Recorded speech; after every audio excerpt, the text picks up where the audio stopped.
கோயம்புத்தூர் புற்றுநோய் அறக்கட்டளைக்கு நிதி திரட்டும் வகையில் வாக்கரு கோயம்புத்தூர் மாரத்தானின் 12வது பதிப்பு வரும் டிசம்பர் 15ஆம் தேதி நடைபெறுகிறது. இதில் கலந்து கொள்ள 21,000க்கும் மேற்பட்டோர் பதிவு செய்துள்ளனர். இந்நிலையில் இன்று பங்கேற்பாளர்களுக்கான அதிகாரப்பூர்வ டி-ஷர்ட் மற்றும் மாரத்தான் ஓடி முடிப்பவர்கள் பெறவிருக்கும் பதக்க வெளியீட்டு நிகழ்வு கோவை புரூக்ஃபீல்ட்ஸ் வணிக வளாகத்தில் இன்று நடைபெற்றது.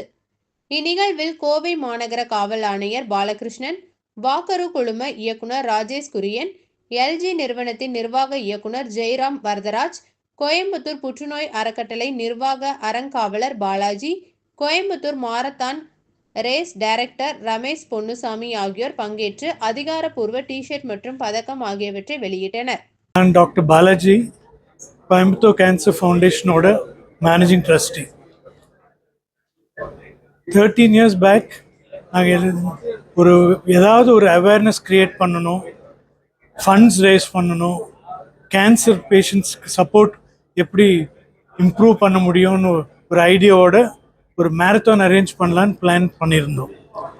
அந்த டைமில் இப்போ race director mister Ramesh Ponnusamy contact பண்ணி ஹெல்ப் கேட்டோம்.